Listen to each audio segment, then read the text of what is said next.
अयोध्या में हो चुका है, काशी में हो चुका है, तब भी मुख्यमंत्री ने गंगा स्नान किया था। उसी की तर्ज पर 22 तारीख को चुना गया, क्योंकि जो मुख्य स्नान के तारीखें हैं उस दिन भीड़ बहुत ज्यादा होती है, किसी भी वीवीआईपी मूवमेंट की मनाही होती है और कोई भी वीवीआईपी मूवमेंट नहीं होता है। इसीलिए 22 तारीख का दिन चुना गया था। आज सुबह कैबिनेट हुई है, उत्तर प्रदेश को तमाम सौगातें दी गई हैं और उसके बाद अब पूरी कैबिनेट गंगा स्नान के लिए पहुंची है।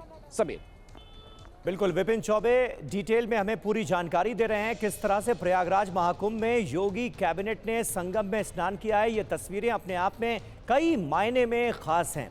एक तो आस्था का महापर्व है, संगम में महाकुंभ के दौरान स्नान करने की अपनी महत्ता है, और दूसरी तरफ अगर पॉलिटिकल नज़रिए से देखिए तो भी ये तस्वीरें अपने आप में काफ़ी ख़ास नज़र आती हैं। एक तो अखिलेश यादव समाजवादी पार्टी हमला बोलती हुई नज़र आ रही है कि आस्था के इस महापर्व में आखिर पॉलिटिकल कैबिनेट की मीटिंग क्यों हो रही है। दूसरी तरफ बीते दिनों हमने देखा किस तरह से योगी मंत्रिमंडल के जो तमाम साथी हैं, जो बीजेपी के सहयोगी दलों से ताल्लुक़ रखने वाले बड़े नेता हैं, यूपी की योगी सरकार में कैबिनेट मंत्री हैं, चाहे वो डॉक्टर संजय निषाद हों या फिर आशीष पटेल, उनकी तरफ से तमाम तरह के आरोप लगाए गए, शिकायतें की गई। लेकिन आज यूपी की योगी सरकार के तमाम मंत्री एक साथ एक जगह नजर आ रहे हैं। ऐसा लग रहा है कि आस्था ने सबको जोड़ दिया है, तमाम शिकायतों को थोड़ी देर के लिए दूर कर दिया है। ये तस्वीरें इस वक्त आपके सामने हैं, दो तस्वीरें आप देख रहे हैं। थोड़ी देर पहले की तस्वीरें जब एक एक करके तमाम जो योगी सरकार के मंत्री हैं उन्होंने आना शुरू किया, और उसके बाद थोड़ी देर बाद ही यूपी के सीएम योगी आदित्यनाथ वहां पर पहुंचते हैं और सब साथ मिलकर डुबकी लगाते हैं, संगम में स्नान करते हैं। ये तस्वीरें आपके सामने हैं। विपिन चौबे लगातार हमारे साथ बने हुए हैं। और विपिन, इससे पहले हम बार बार इस बात का जिक्र कर रहे हैं कि महाकुंभ में योगी कैबिनेट की मीटिंग हुई, उसमें कई महत्वपूर्ण फैसले लिए गए। उन फैसलों के बारे में भी अगर आप हमारे दर्शकों को बता पाएं। ये तस्वीरें हम लगातार दिखा ही रहे हैं। बिल्कुल समीर, आप जानते हैं कि सुबह जैसे 12 बजे इस बैठक को बुलाया गया था, सभी मंत्री उस टेंट पे बने परिसर में पहुंचे। वहां पर लगभग 1.5 घंटे तक ये बैठक चली और उत्तर प्रदेश के लिए कई सौगात और एक संदेश देने की कोशिश प्रयागराज की धरती से कि इस तरह की आयोजन भी किए जा सकते हैं। और सिर्फ जब इस तरह का आयोजन होता है और इस तरह की कैबिनेट बैठक सिंबॉलिक रूप से किया जाता है, क्योंकि बैठक और फैसले लखनऊ से भी हो सकते हैं, लेकिन इसके मायने और इन तस्वीरों के बड़े प्रतीक होते हैं। तो उसी प्रतीकों के चलते इस तरह की कैबिनेट बैठक को बुलाया गया और यहां से फैसले न सिर्फ उत्तर प्रदेश के प्रयागराज शहर के लिए नहीं, वाराणसी हो गया, काशी हो गया, चित्रकूट हो गया, कासगंज हो गया, हाथरस हो गया, मथुरा हो गया, इन तमाम शहरों के लिए मेडिकल कॉलेजेस हो, गंगा एक्सप्रेस वे हो, पूर्वांचल एक्सप्रेस वे हो, इसके अलावा और सारे सौगातें हैं। ये इन तरह के तमाम फैसले किए गए हैं और ये बताया गया है कि सरकार के लिए प्रायोरिटी और एजेंडा क्या है, डेवलपमेंट कितना मायने रखता है। एक तरफ अध्यात्म और अध्यात्म की धरती से एक बड़ा संदेश, और दूसरी तरफ डेवलपमेंट, और ये डेवलपमेंट की सौगातें देते हुए सरकार नजर आई कि कैसे एक नया प्राधिकरण 7 जिलों को जोड़कर बनाया जाएगा, जिसमें भदोही भी होगा, जौनपुर भी होगा, काशी भी होगा, प्रयागराज भी होगा। इस तरह से इन तमाम जिलों को जोड़कर एक नया प्राधिकरण बनाया जाएगा। 3 मेडिकल कॉलेजेस की सौगात है, केजीएमयू को संस्थान से मेडिकल कॉलेज में कन्वर्ट करने की बात हो। इस तरह के तमाम फैसले लिए गए हैं।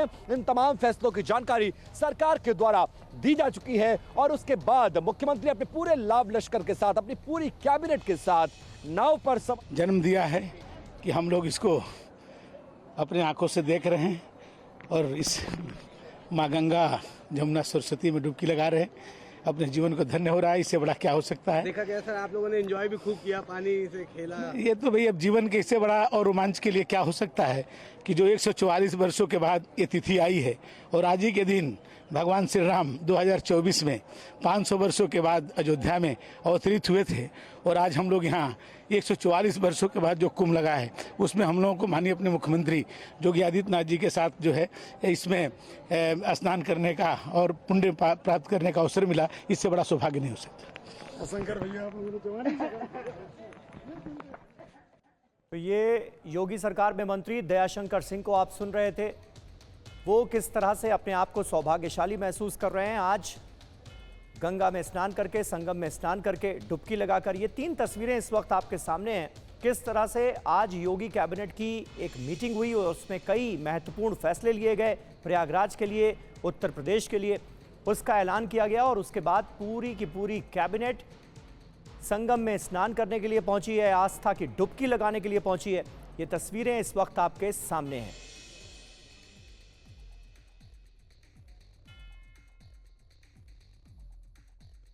विपिन चौबे हमारे संवाददाता इस वक्त हमारे साथ मौजूद हैं। और विपिन, अब तमाम जो मंत्री हैं, मुख्यमंत्री हैं, संगम में स्नान करने के बाद निकल चुके हैं वहां से। आगे का क्या कार्यक्रम है, क्या और जानकारी मिल रही है, किस तरह के इंतजामात किए गए थे आज के इस खास मौके के लिए, ये भी अगर आप जरा हमारे दर्शकों को बता पाएं अगर।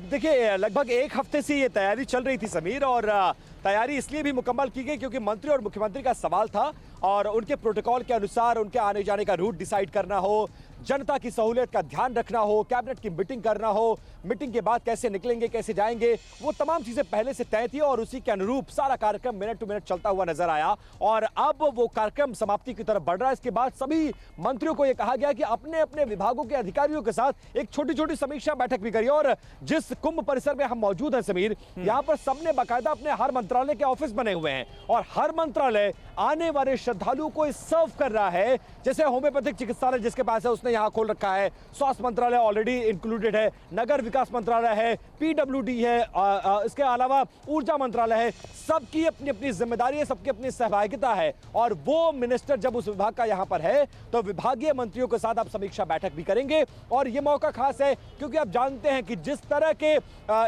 इस बार जो ग्रहों की चाल है और स्थिति है उसमें आप समझते हैं कि ऐसा योग बना है कि 144 साल बाद ऐसा योग है और इस तरह का स्नान, इस तरह का कुंभ लग रहा है, कोई भी मिस नहीं करना चाहेगा। और हम लोग भी मौजूद थे पहले स्नान के दिन, हम लोगों ने भी सुबह तक दोपहर तक काम किया और उसके बाद स्नान किया।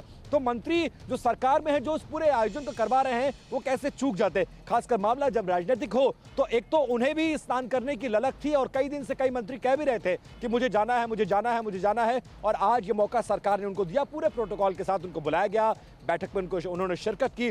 बैठक करने के बाद वो गंगा स्नान करने पहुंचे। अब समीक्षा बैठक करेंगे और तमाम श्रद्धालुओं के साथ साथ अब पूरी सरकार अब ये कहने लायक हो गई कि हमने भी स्नान कर लिया है। और विपक्ष पर ये कहीं ना कहीं एक मोरल दबाव भी होगा कि आप भी राजनीति करते हैं और आपके भी वोटर हिंदू धर्म और सनातन धर्म को मानने वाले हैं, कुंभ में आस्था रखने वाले लोग हैं, तो आपको भी आना पड़ेगा। और बार बार आप जानते हैं कि कुंभ की शुरुआत से चाहे जितने राज्यों के गवर्नर हो, चीफ मिनिस्टर्स हो, नेता विपक्ष हो, सबको इन्विटेशन भेजा गया है कि हम आपको स्वागत करते हैं और हम बिल्कुल सही बात है। और सभी आ भी रहे हैं, आस्था का महापर्व है, आना भी चाहिए। बहुत बहुत शुक्रिया विपिन आपका इस ताजा जानकारी और अपडेट के लिए। और बहुत डिटेल में आपने हमें समझाया कि किस तरह से इस आयोजन को मुकम्मल किया गया है।